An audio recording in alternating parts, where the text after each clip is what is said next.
साथियों नमस्कार, मैं हरिश्चंद्र बंडवाल एचबी शॉर्ट्स में आप सभी का स्वागत करता हूं। दोस्तों, इजराइल के प्रधानमंत्री नेतन्याहू ने पाकिस्तान के प्रधानमंत्री शहबाज शरीफ को मुर्गा बना दिया है। और मुर्गा ही नहीं बनाया दोस्तों, बल्कि इजराइल इधर से तो धो ही रहा है। अमेरिका और ईरान ने मिलकर के शहबाज शरीफ और असीम मुनीर को क्या गजब का धोया है। ऐसी बेइज्जती, इंटरनेशनल बेइज्जती। आप बोलेंगे हुआ क्या है? देखिए, कल सीज फायर का ऐलान तो हो ही गया था, आप जानते हैं, सब कुछ हो गया, बहुत बढ़िया। अब उस समय जो शहबाज शरीफ ने जो ट्वीट किया था उसका एक हिस्सा जरा देखना जरूरी है। मैंने मार्क कर दिया है दोस्तों, इसको ध्यान से देखिए क्या लिखा है। With the greatest humility I am pleased to announce that the Islamic Republic of Iran and the United States of America, along with their allies, have agreed to an immediate ceasefire. आगे सुनिएगा, everywhere, including Lebanon and elsewhere, effective immediately. क्या नाम लिखा है इसमें? Lebanon. बहुत बढ़िया, अच्छा है। अब देखिए, आपको आश्चर्य होगा, ये आदमी अलग ही है। ये उसको झूठ बोला, इसको झूठ बोला, कुछ बोला, ये दलाली क्यों बोला था दलाल? हमारे विदेश मंत्री ने इस बात को समझिए।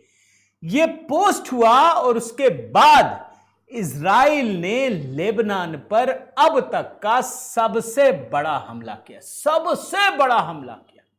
सिर्फ 10 मिनट में 50 फाइटर जेट ने 100 स्ट्राइक कर दी। एक सेकंड में 250 से अधिक लोग मारे गए, हिजबुल्लाह वाले निश्चित रूप से। तो ये समझिए, सीज फायर बहुत बढ़िया, अच्छा लिख दिया, बात हुई नहीं है कुछ भी। एक तो किसी और से मिला, लेकिन क्या लिख रहे हैं ये भी नहीं पता। इजराइल ने हमला कर दिया। अब देखिए, वहां पे लेबनान लिखा हुआ है, सब लोग उसको, पाकिस्तान वाले और बाकी देश के लोग जो हैं सब पूछ रहे हैं कि भैया ये है क्या? तुम वास्तव में दलाल हो? तुम्हारी हैसियत क्या है? तुम्हारी बात सुनता कौन है? ये तो इजराइल ने किया। अब बात आई कि अमेरिका से पूछा जाए, इसमें अमेरिका का नाम था, ईरान वाले पूछ रहे।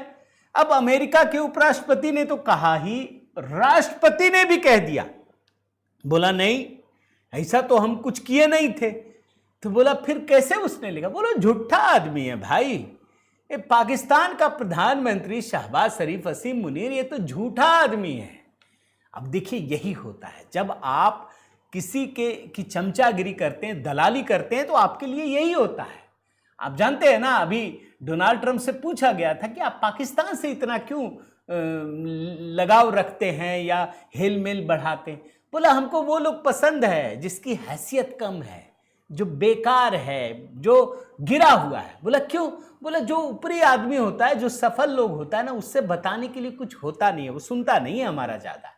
लेकिन जो गिरा होता है, जो असफल होता है, वो सुनता है मेरी बात को। बोला अच्छा। अब देखिए, यहां पर डोनाल्ड ट्रंप कह रहे हैं कि शहबाज शरीफ तो झूठा आदमी है, हम लेबनान का नाम लिया ही नहीं था, हमारी तो सिर्फ ईरान से बातचीत हुई थी। अब ईरान को लग गया झटका, उसे लग रहा था कि भैया हम तो लेबनान के लिए भी बात कर रहे थे। अब ईरान के जो राजदूत हैं पाकिस्तान में, रजा अमीरी मोगदम, उन्होंने एक पोस्ट किया था कि हम लोग इस्लामाबाद आ गए हैं, डेलीगेट्स वगैरह, अब हम बात करेंगे। उसके बाद जब ये सारी चीजें हुई, 250 से लोग अधिक मर गए, लेबनान पर सबसे बड़ा हमला हो गया, तो इसने भी वो पोस्ट डिलीट कर दिया। और अब इजराइल तो वहां मार ही रहा है, अभी भी मार रहा है, लेकिन अमेरिका और ईरान दोनों टूट पड़े हैं शहबाज शरीफ के ऊपर, असीम मुनीर के ऊपर। कह रहे तुम हो क्या चीज? दलाल ही हो क्या? ये झूठ क्यों बोल रहे हो? अब असली मजा आ रहा है। चले थे भाई साहब क्या, बंदर बनने, मदारी बनने के लिए, और बन क्या गए? जमूरे। आप जानते हैं ना, ये मदारी बनने गए थे, ये जमूरे बन गए। तो ये स्थिति है पाकिस्तान की, ये स्थिति है शहबाज शरीफ की, ये स्थिति है असीम मुनीर की। अब आप बताइए दोस्तों कि भारत की जो भूमिका है वो अच्छी है या नहीं है? कम से कम अपने नागरिकों का ख्याल तो रख रहा है। सारे देशों से संबंध आज भी प्रगाढ़ तो है, सारे देश कहते तो हैं कि आप आइए, प्लीज आइए, भारत की शर्त है कि जब हम कहेंगे तो दोनों को मानना पड़ेगा। यह है मोदी की शर्त। दोस्तों, उम्मीद करता हूं ये वीडियो पसंद आया होगा। जरूर कमेंट कर दीजिएगा, एक कमेंट तो बनता है प्रधानमंत्री मोदी के नाम। मैंने कोशिश की है, मेरी मेहनत बढ़ गई है दोस्तों कि एचबी शॉर्ट्स में जो बाकी बड़ी खबरें होती हैं उसको संक्षिप्त में आपके सामने रख सकूं। आपको पसंद आया होगा, कमेंट जरूर कीजिएगा, लाइक कीजिएगा, शेयर कीजिएगा। अगर चैनल एचबी शॉर्ट्स आपने सब्सक्राइब नहीं किया है तो जरूर कीजिए। बहुत बहुत धन्यवाद। जय श्री राम।